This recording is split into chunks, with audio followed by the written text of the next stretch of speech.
Hi,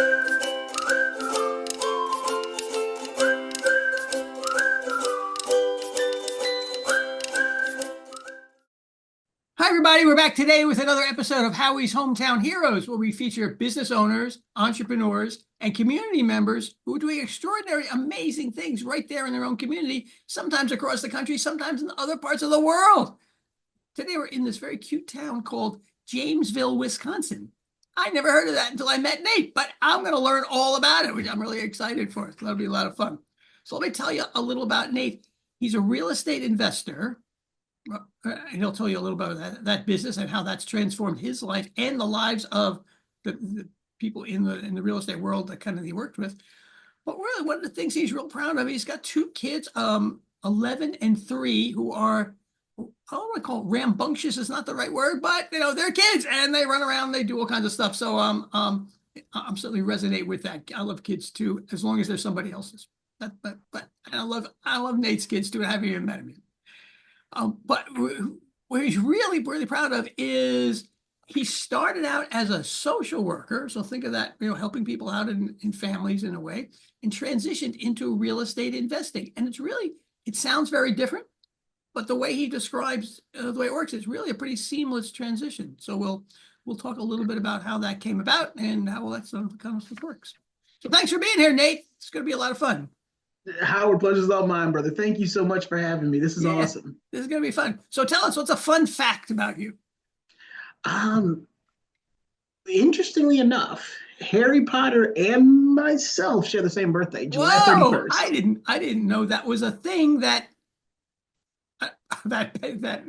Harry Potter's birthday was in one of the stories. So that's pretty good. Yes, end of July. We got the same one. All right, very good, very good. So how old is Harry Potter today compared to you? Well, my guess is right about the same age. Oh, okay, there you go. All right, line on that. That's cool. All right, so let's kind of dig into this a little bit and find out a little more about Nate as Nate and the real estate stuff and all the impacts and stuff you've done. How did you get involved in social work? How did all that come about? Yeah, so my story really started back in 2007 when I was graduating high school.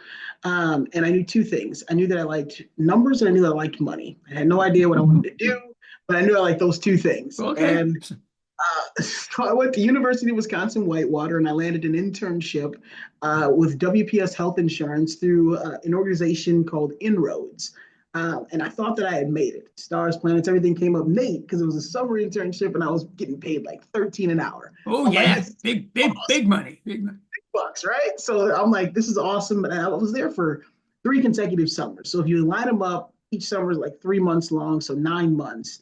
And I look to the left and to the right of me, and I notice I'm sitting next to the same two people, looking at the same two spreadsheets, analyzing the same numbers, and no one's moving up the corporate ladder. At least that was my perception. And I'm like, I don't know if I really want to be in this field. If this is what business is like, I'm way more of an extrovert. I like to talk to people. I like to help give back, right? And I didn't feel fulfilled, I guess is a proper term, when I'm just sitting there looking at numbers. So I had to do one of those come to self moments and went back, talked to my academic advisor, and I did a complete 180. And from business, I went into social work. Mm-hmm. And ended up adding an extra year under my undergraduate career, but I graduated with a social work degree. And then from there, so I guess that kind of answers your question. From there, it just sort of happened that I stumbled and sort of tripped and fell into the real estate realm. Well, what was it? Was there some epiphany moment that happened there? Great question, Howard. Great question. So what ended up happening was the summer after I graduated, I was looking for employment. And I actually got a call from one of my fraternal brothers, and he is a developer, and he was acquiring in Madison, Wisconsin. So roughly about 45 minutes outside of Janesville, where I am today, 254 units in Madison, Wisconsin, and it came with 81 more units in Fitchburg. Excuse me. And what they needed was somebody that was going to be in between property management and tenant relations, somebody that can kind of bridge the gap between the both of them. And he let me know, he's like, Nate, you're from Madison and you know people.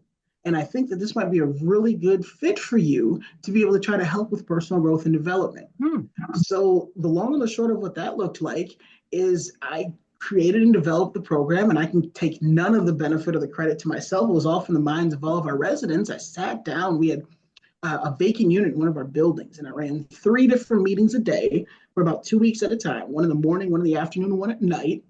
And I sat down with everybody, and it didn't matter the age group, as young as you can think of, as old as you can think of. And I'm like, I can tell you what it is that I think that you need, but two things are going to happen. One, you're going to look at me crazy, and two, you're never going to show up to this program.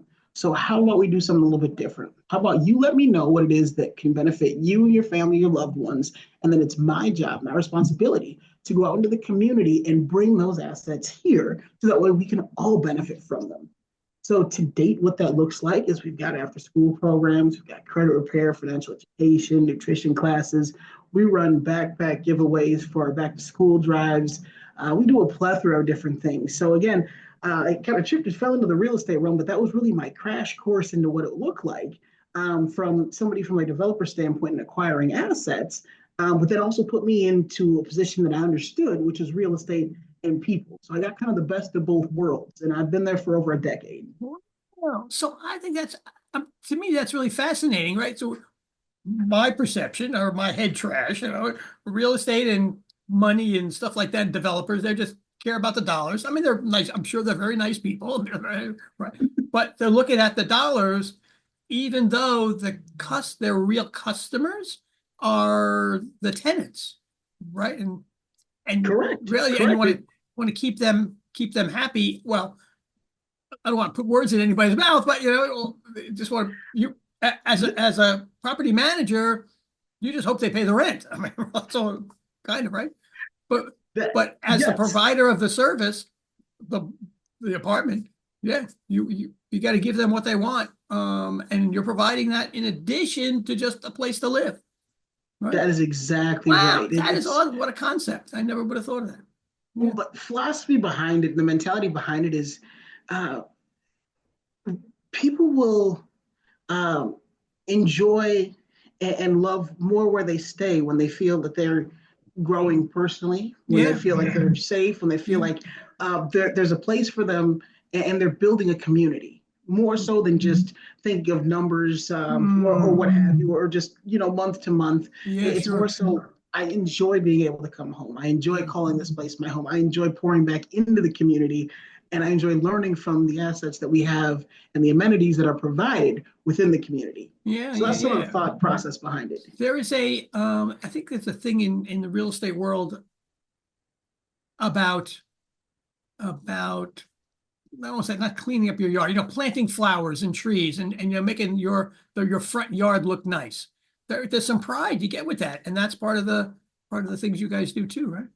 1,000%. You got it. Yeah. So that all helps. So you have any success stories from some of the tenants who maybe were there before you got involved in the building or after with some of those programs? What happened with them?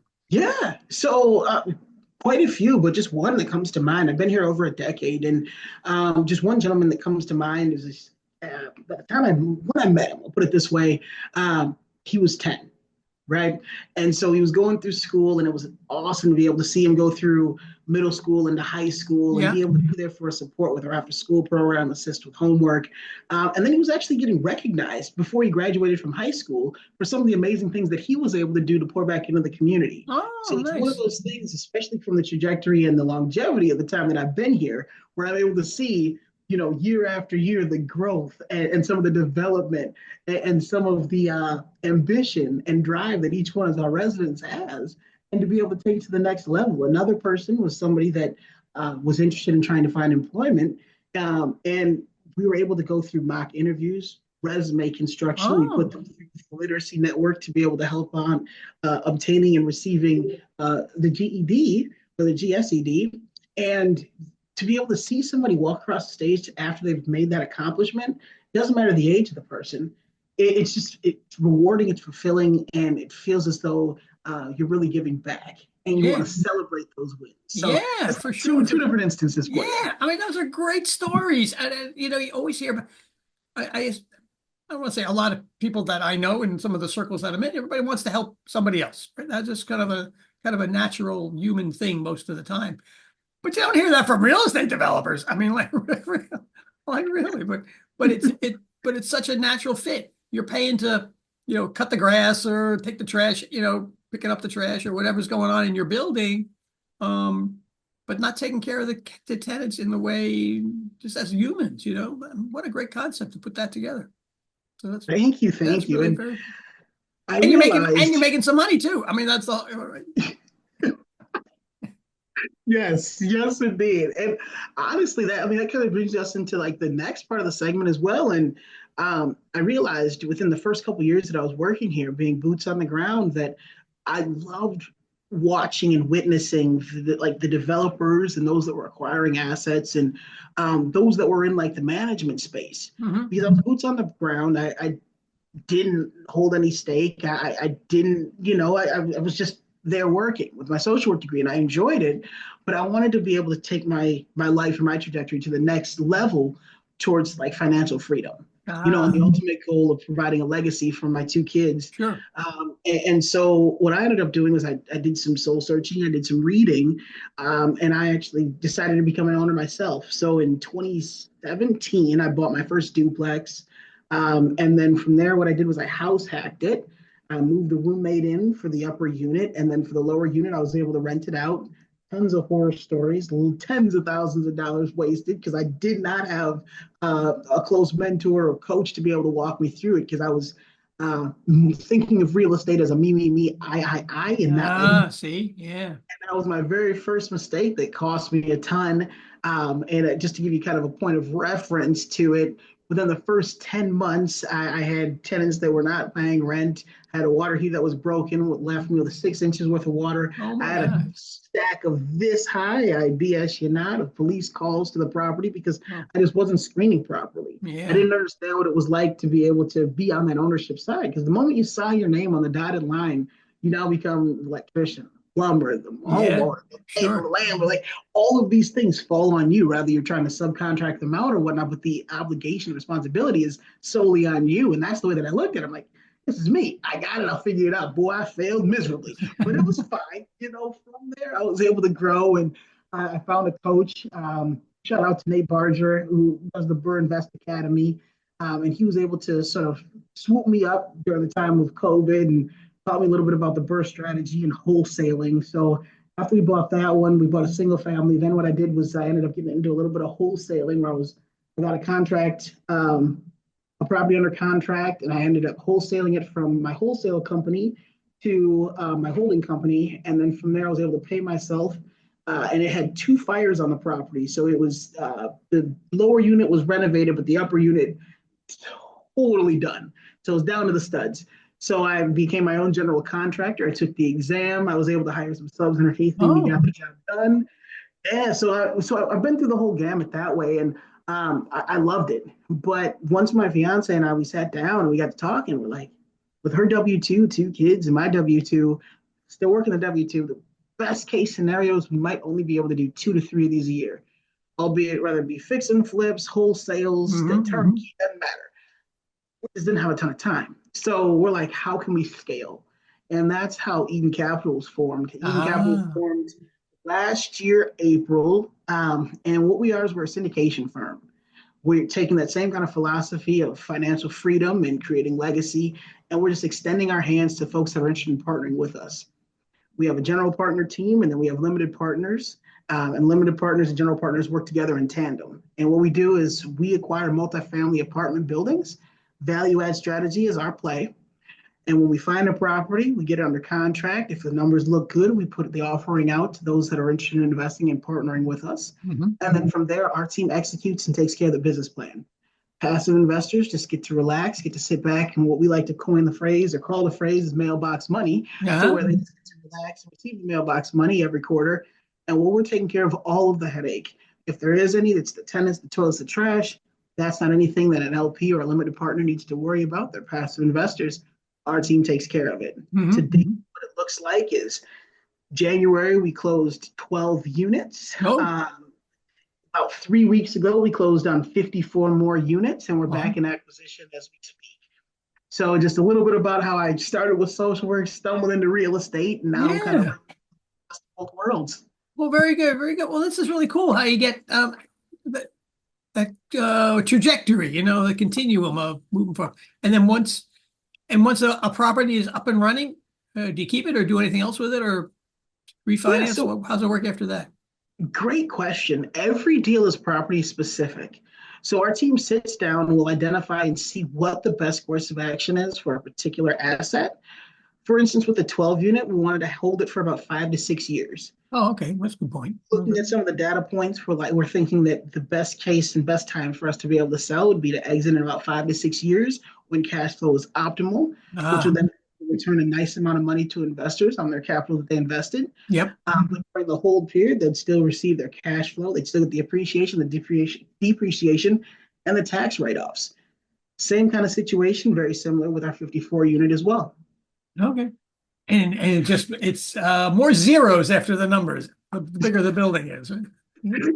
Oh my goodness, you would hope so. You would think so Oh, at you would hope so. times. Oh, no. You would hope so. So, same kind of story. Luckily, in our case, yes, larger buildings, they have more doors, they have more numbers. It's a little bit larger. But I mean, when you've been in real estate as long as I have, again, over a decade, sometimes properties that are a little bit smaller might produce a higher NOI than properties that have been sitting Oh, vacant that have more doors. oh, interesting. Okay. Lack of ownership, lack of management, loss Sure. to lease. I mean, there's tons, a plethora of different things as to why, let's just say, an 8 unit might be producing less income than let's just call it a 5 unit, because the 5 unit's Oh, been operating at an optimal pace, whereas the 8 unit might be have 50% vacancy, right? So still more doors ah. doesn't necessarily mean there's going to be more money Anybody's coming. anybody's paying the rent for those doors. That's the right That's example. exactly it. Oh, interesting. Okay, okay, good. So and the idea, I think we talked before about you getting the property, analyze it to death, and figure it all out, but then you go in and renovate the units like a couple at a time, right? That is correct, 1,000%. And again, it's property specific, but we'll just use our 12 unit for example. The business plan for that one was pretty simple. We knew that the majority of the units, 10 out of the 12 of them, were on a month to month, which would allow us to be able to go in and renovate the two that were vacant and then be able to move tenants over if they would like to Oh, stay. okay, got it. Yeah. Yep, and then once they were able to move over, then that frees up more units and we're able to go. And if people did not want to stay or people would like to choose other places to live, that's okay as well. But we always like to provide the option to say, hey, we've got one that's fully renovated, fully finished, fully completed. This is our model unit. If you would like to move here, it just makes our life a lot easier because you just move right on over and then we Right. just move through it. And this could be in ways of, again, it's property specific, but for the 12 unit, we did LVP flooring, we repainted, we got rid of the popcorn ceilings, a couple of the units received some tile work, new appliances throughout, new vanities, new fixtures, new lighting. So just basic things that just became outdated over time. Yeah, sure. Property was from the 1980s, and the owners just did not at the moment seem to want to inject more capital in to be able to renovate them because they were happy with where everything was at. And we saw an opportunity. So we were like, we want to increase quality of living. We want to provide a little bit more return on investment for our investors, as well as for those that are living within the community as well. Hmm. So we went in, got rid of all the old things that were in there that were outdated, brought in brand new everything, gave the place a facelift, and now it's a beautiful community and we love it. There you go. There you go. And I'm sure the people are proud of living there now too, right? As a 1,000%, same yeah, yeah, philosophy. Proud of where you're at. Proud to live there. yeah, Happy yeah, to come yeah. home every day. Yeah. Well, that's really, I mean, this is a great kind of story that you didn't know at $13 an hour, you had no idea where you were headed. But, one Zero idea. thing, yeah, what's going to happen next. I think that happens to a lot of us, in college, like who the hell knows what we're going to be doing? I hope we get out of college one way or another. Um, That's it. that's it. So what's next? What other kinds are you going to continue like find other properties, rinse and repeat and keep going, or what's in the future for Eden Cap? Yeah, great question, Howard. I love it. Quite a few things. Actually, it is now November 7th, coming up on November 20th. We're actually hosting a webinar for those that are listening that might be interested. It is through one of our sub companies called Forge Academy. So, in the process of developing Eden Capital and a couple of our other companies that we've got, I've received a lot of questions. People that reached out to me and asked me how I got into real estate, how can they get into real estate, how can they start getting their hands dirty. And after still working the W-2, it just became one of those kinds of things where I would love to be able to help. I'd love to give back, but I just can't always dedicate my time to a one-on-one situation at all times. Sure. So instead, what we did was my business partner and I, we created a platform, Forge Academy. And what we do is we coach, we teach, we mentor, we instruct. Oh. So we're hosting a webinar for folks that are interested, and anyone and everyone is invited to come out, learn from us, hear about all of the things that we've done to date. Right now, we're sitting at roughly around 10 million AUM, or assets under management, and how we got started into real estate and how you can then get started in real estate as well. And Oh, all right. once you're involved in the program, you also get access to my business partner and myself as well for the coaching, because you're a part of our program. Yeah. Make sure you prioritize it. And then that just can help grow and scale. So in terms of what Eden Capital's got, we're starting to do coaching and mentorship. We're also starting to be able to provide different opportunities for folks to partner with us. We're getting back into the acquisition swing of things as well.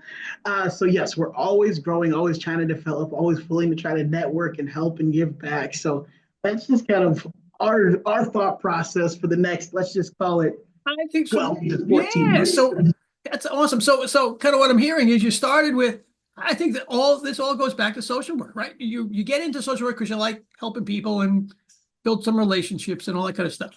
Then you get into the real estate stuff and you're helping the tenants not just get their act together, but to have some pride in where they live, because there wasn't much there in the first place. It was just a shell of a place to live, right? And now you're helping new investors to do what you do, and talk about the what's it called, exponential growth of people you can help moving forward, right? The more investors you help, the more tenants get help, the more right. Perpetual circle. I love it. I mean, you talk about making the world a better place, right? One tenant at a time, or one investor at a time. I think that's really cool. That's it. I love it. Yeah. What so how's your family involved? I mean, like your kids or your spouse, or like what's going on? How's that dynamic affecting you, helping you and your team moving forward? Yeah, great question. So my fiance currently is still working her W-2 as well. She is extremely supportive, and none of this would be possible without her. So hats off to her. If you're listening, I love you. Thank you so much. Because it is a lot of late nights, especially because I'm also working the W-2 job. So I'll go from one job right into the other job to be able to make sure that I'm that's capital float as well. That's tough. Yeah. But in terms of everybody helping and chipping in, outside of Eden Capital, we also have a couple other companies where my fiance and I, we own residential properties as well. I mentioned a couple of totally on your own, totally separate from Eden Capital. Just her and I. And so you guys kind of heard my story a little bit, where I went from business into social work. So I let go of the numbers. Luckily, my fiance, she's got her MBA. So she takes care of the numbers. She runs all the numbers, takes care of all the back end stuff. I'm more of a forward-facing, tenant-facing, networking type. So I take care of all of our portfolio when it comes to taking care of the day-to-day operation.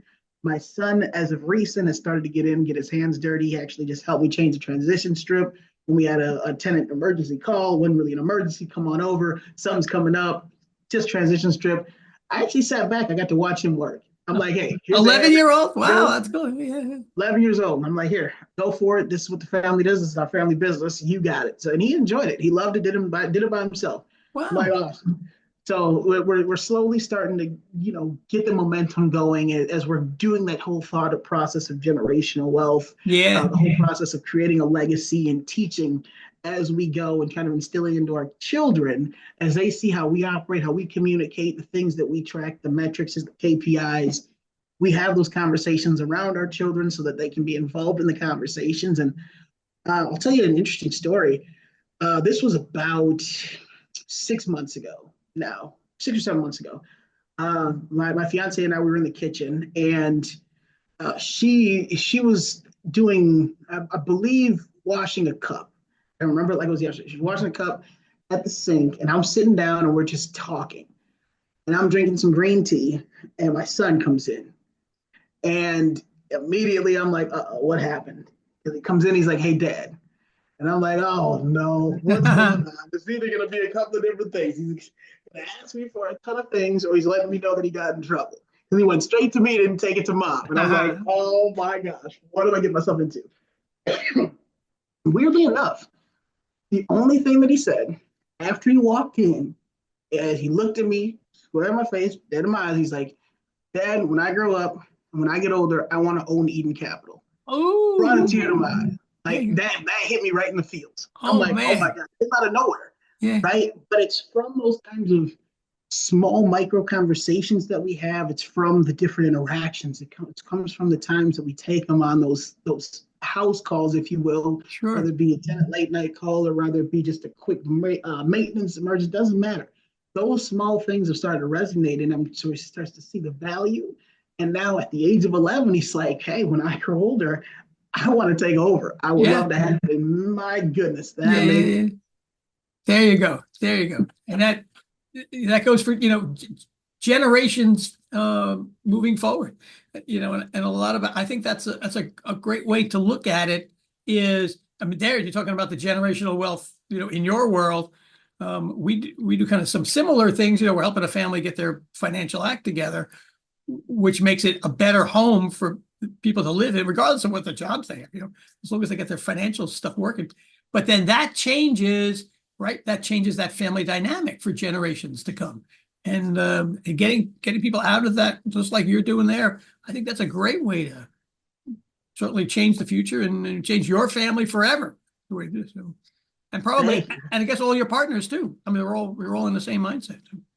1,000%. Yeah, Thank yeah, you. yeah. Thank you. It means the Yeah. world to us. Yeah, yeah, yeah. So let's say, so you've been at this for 10 years and probably a little bit before, right? If you were doing the social work and like it was going through your head, a lot of these kind of things moving forward. With the success you've had so far and what you see in the future in the next couple of years, or even maybe in the next 20 years, with your son moving forward, what do you think that all came about because of a lot of hard work and things that you did, or maybe just a little bit of luck? My goodness. That is definitely a loaded question, but my answer to that is it's going to be all the above Yeah. and uh, to the higher powers that be as well, right? To the people upstairs. Um, and a lot of it not. And this is so also, I truly appreciate you on our show. I cannot wait for you to come on Force and Fire, our Oh yeah, podcast. I would love to do that. I'd love to do that. This is what we talk about so consistently and so frequently.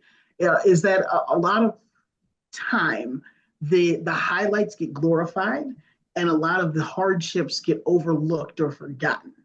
And that's what I like to make sure that I want to hone in on for all the listeners that are out there is that the success did not come overnight. On this podcast, we've been going for 30, 45 minutes at this point. It seems like somebody happened to go into social work and then just trip magically, and now all of a sudden 10 million AUM. Well, there were a lot of closed doors. Yeah, There were sure. a lot of, like, think of it like a maze. I done took so many wrong turns, and I was telling you in the beginning Yep. about the tens of thousands that were wasted.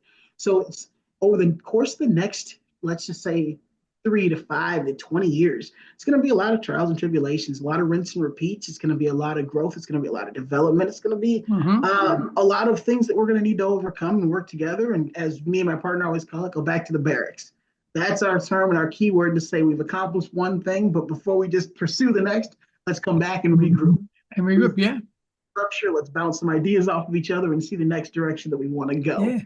And I Yeah. want to leave this with the folks that are out there as well for anyone that's listening, whether it be on the real estate side, whether it be in finance, doesn't matter. One of the things that has helped us grow, and it took me a while to understand it, is to track KPIs, your key performance indicators. Sure. As you're starting to get going, or rather you feel as though you might be in the middle of your story, make sure that week by week, month by month, year by year, you're tracking exactly where it is that you're at. Because it's hard to be able to figure out where it is that you want to go if you don't know where you're starting. You know where you're starting. Yeah, exactly And right. Yep, we say it all the then time. once you decide you identify that end goal, like whatever that next milestone is, knock it out in bite sizes. Take small steps. As long as you're moving the needle, you're getting closer towards that goal. And that's what this is all about. Yeah, I mean that's a great way to talk about that. We talk about family budgets all the time. How many actually do it? Who knows? Whatever. But the sort of what I'm hearing is that's a key thing. We talk about numbers all the time too.